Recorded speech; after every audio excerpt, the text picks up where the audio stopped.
So in this first clip that you guys are going to see, it was a little bit chaotic. As soon as we got the dogs collared up and the dogs got on the ground, 3 of them went over and instantly went on point. I mean, we weren't 50 yards from the truck. So Mojo and Nate's dog, Rip, hit the ground. Bo came in and backed, and I started walking down towards the point.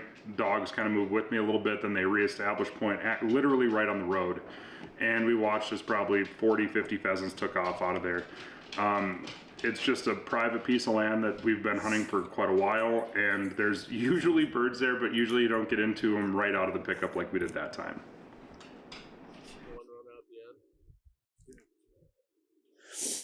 Win another one from somewhere.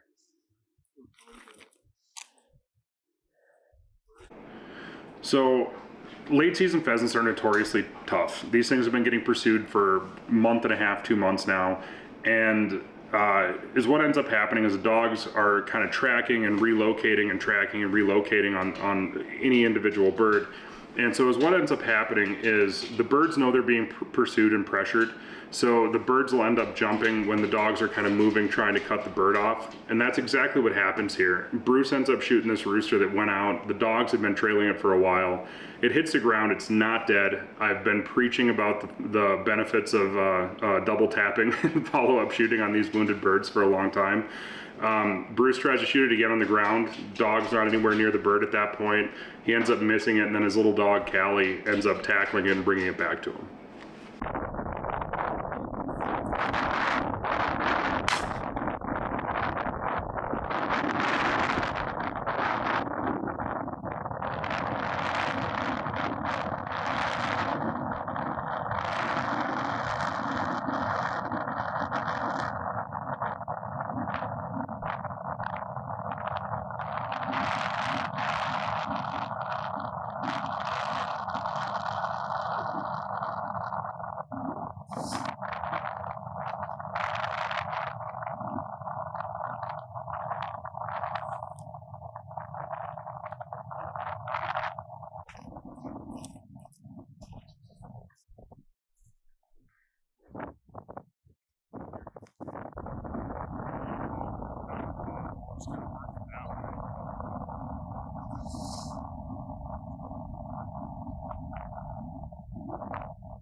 Rooster!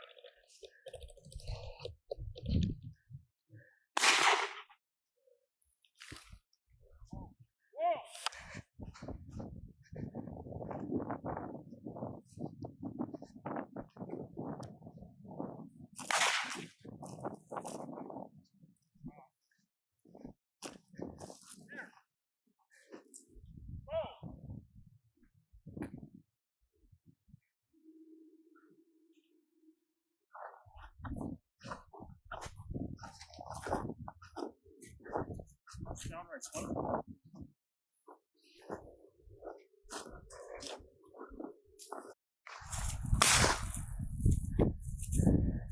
Here. Here. There goes our cubby. Oh, I did the same thing. I wasted my 2 shells on a long one, and then I had 5 from wherever come there. Oh well. We learn. We never learn. Never.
Catch that bird. Thank you. Good boy. Come on. Come here. Come here. That one was done.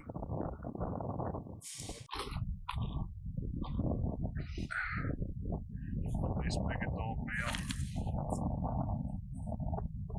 My absolute favorite bird. Nice big fat male. One more rooster, two more Huns.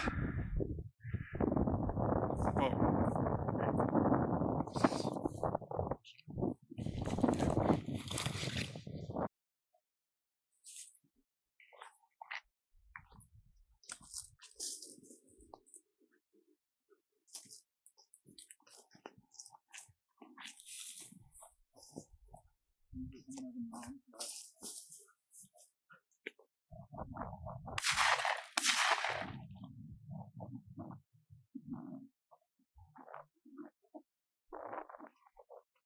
Look in front of you.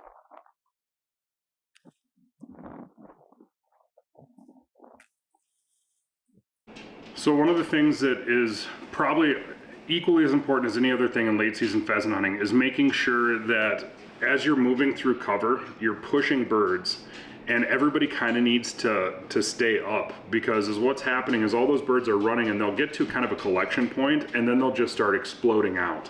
So I'm a little bit of a field marshal when it comes to pheasant hunting, because you know these birds are tough enough to get on, and with the birds moving and trying to get out, if the other person's not level with you, you're just going to end up missing a lot of opportunities. So I was actually kind of trying to prod Bruce into getting up into the position where these birds were flying out of. Get going, Bruce! Here.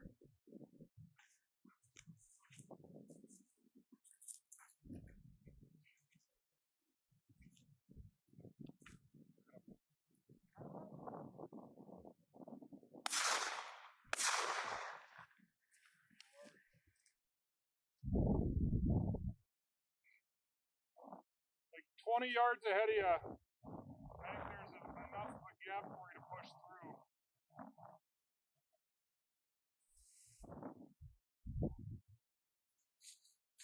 Hey. Sit. Sit. Stay. Did you see any pheasants? Not while we was in there. Did you see any pheasants along that edge? Like 7 or?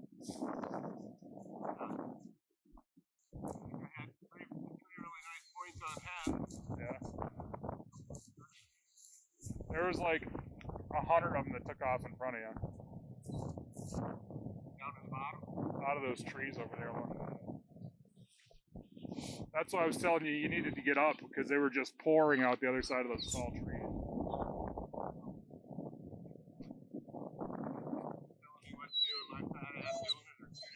That's fair enough. Do you have like 5 shells? I got 2. How do you get my douchey German dog? So Callie was on point on this rooster. She had it locked down. You can hear me kind of not necessarily scolding Bo, but there's a barbed wire fence that runs through these trees right there, and it's completely hidden from the dogs, and it's pretty tight, and I didn't want the dog to get in there. Also, I didn't want the dog to flush the birds. But this rooster takes off. It was basically a rough grouse shot at a rooster pheasant. It was going through the trees. I took the littlest window, and as I pulled the trigger, great horned owl also took off. Wasn't shooting at the horned owl, but I think that may have been what actually ended up getting that rooster to sit tight also.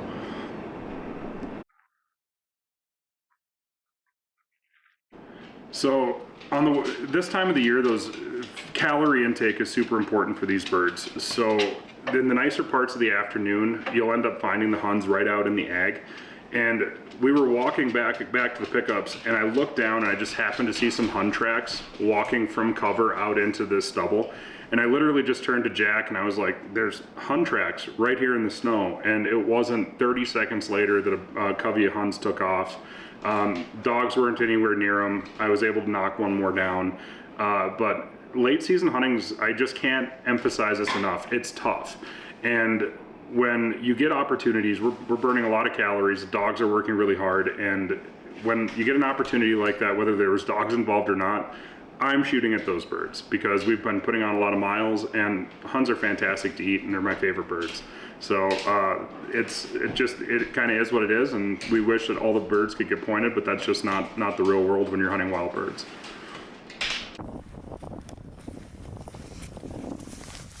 Whoa! Nice! Got your bird. Gotcha.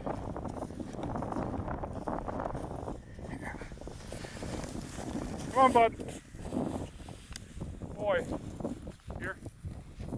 Here.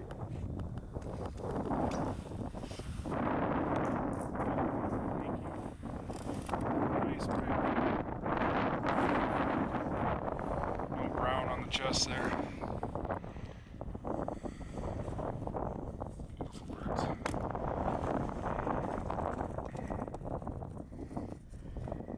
Cool tail fins.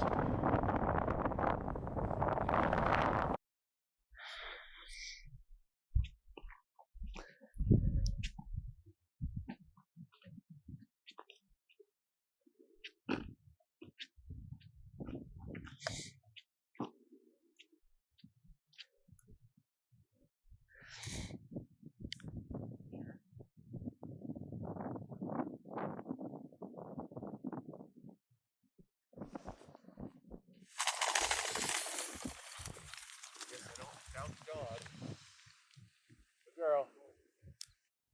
Mooch.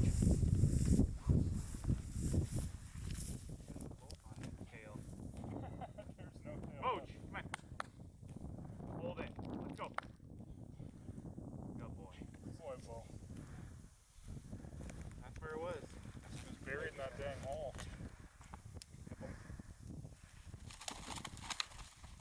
There you go, Bull. Good boy. Hey, Mooch. Oh, hey. Here. Come on. Here. Whoa. Come on, Mooch. Whoa. Out. Out. Hey, out.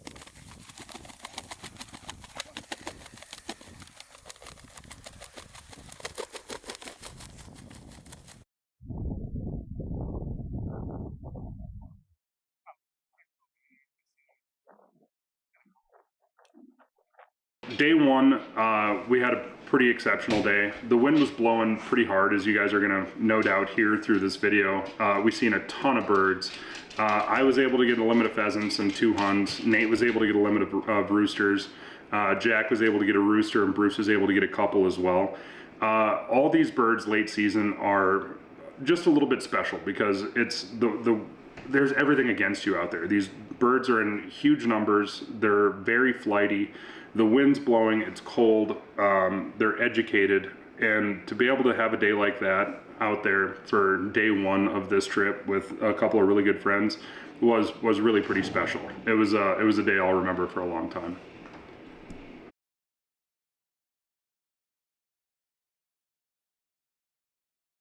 Yesterday we went down, we had a really nice hunt, kind of down in the Badlands, close to Lake Sakakawea, Missouri River. Moved a ton of pheasants. They did not want to sit for us very well at all, unfortunately. But we had some good dog work. We got some birds on the ground. Got into a couple coveys of Huns. A lot of pheasants. Today we're going down hunting a piece of private land, kind of in the center of the state, and we're going to be hunting a little bit more tree rows, cattail sloughs, that kind of stuff. There's always a bunch of Huns and pheasants down here in this spot as well. But the tricky spot, or the tricky deal, is that the wind's going to blow pretty hard today. So anytime the wind blows hard, it makes it a little bit more tricky on the dogs. So the birds are most likely going to run into the cattails, and when they get into the cattails, that scent cone from the birds it kind of dissipates in the wind a little bit faster. But I think we got the dog power and dogs with some experience to hopefully be able to get it done today. And then tomorrow morning we're heading west. We're gonna get on the road pretty early, and we're gonna get all the way out to Salmon, Idaho, and we're gonna do some chunker hunting for a few days. And I'm so excited about that. I've had a hard time sleeping for the last couple of days. So, but hopefully you guys are enjoying this this little road trip, and you guys get a little peek in what it's like living life on the road for 3 weeks with. Let's see, I got 4 dogs, about 10 dogs, 3 or 4 guys, and thousands of miles traveled. The other thing that you guys are going to see throughout this little series is we're going to be adding and subtracting people as we go. So the guys that are taking off from North Dakota is me and my buddy Nate Burbach. Bruce Potter drove up from Michigan. Obviously the guy who's holding the camera right now, Jack. And when we get out to salmon, we're going to be hunting with my buddy Nick Shade that I got Jesse from last year. In Boise, we're going to be hunting with Kirk Adams. Might end up hunting with Ryan and Jace Newmarker down in Nevada. When we get to Arizona, we're going to be hunting with Wade Zarlingo. He just retired from the Arizona Game and Fish Department. And then the last stop on our trip is going to be in Kansas, and we might actually be filming a flush show while we're there. Scott Franson called me yesterday. I got to talk to Fred. He's my contact down there, and then Bill Frazier and Mario Fantasma will probably be knocking around as well. So there's going to be a lot of people coming and going, but that's kind of the beautiful part of one of these big long trips like this, is you get to visit friends and make new friends all over the country, see a ton of country, chase a bunch of different types of birds and a lot of different terrain. And my whole goal for the trip is to not fall down any mountains and have my dogs come back safe.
Pheasant hunting late season in North Dakota just means you're gonna be in cattails. They're miserable, they're tangled, they trip you. The birds have every advantage over the dogs and the hunters.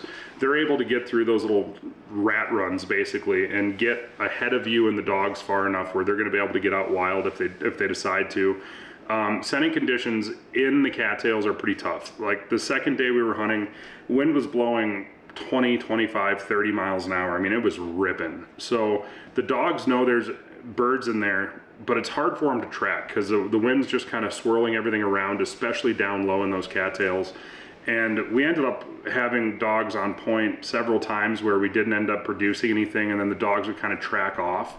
And then the birds that they were initially tracking would go out behind us. But there's just so many birds in there, it's hard for those dogs when the wind's blowing like that to be able to kind of focus down on one. They just end up running into other tracks of other birds and end up following, in a lot of cases, the hens are the wrong ones. But the biggest piece of advice I can give you hunting in cattails is just slow down. If you've got a dog that has a really nice solid point in there, call that dog back. Make sure that you spend a little bit of extra time there. And those birds that are pushing, you're probably not going to catch up to anyways. And if you hunt too fast, you're just going to end up walking past a lot of these birds.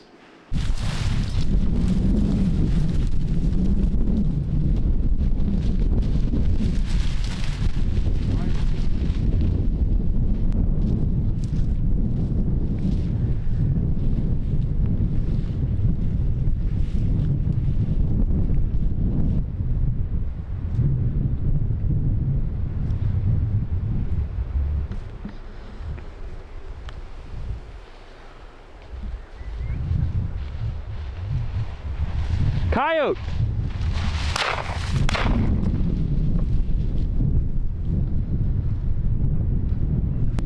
What do you think got that coyote out of there?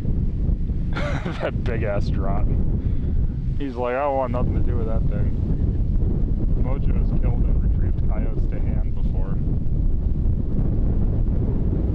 Yeah, I don't think he wanted anything to do with that big black dog.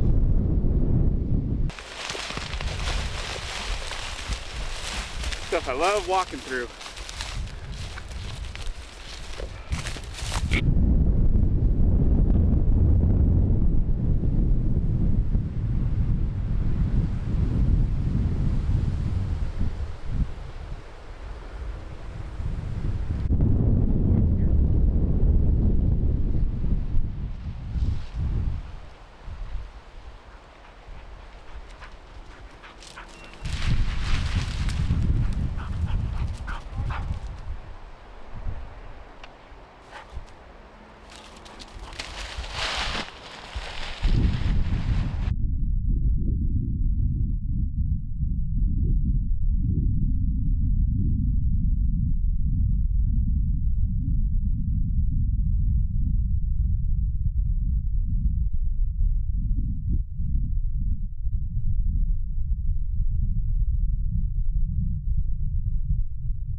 And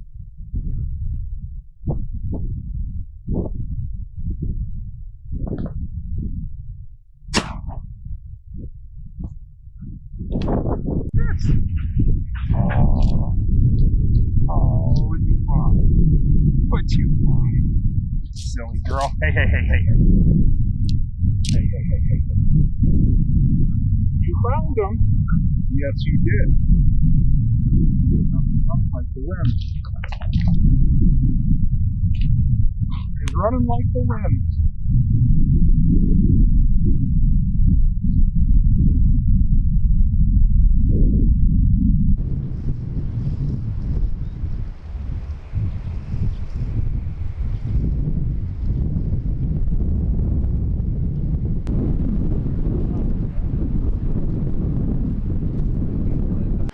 So the 2 days we hunted in North Dakota, day one was really good. Day two was a little bit tougher, and it was going to be kind of a short day for me anyways, because I had a lot of stuff that I had to get wrapped up before leaving on a 3-week road trip.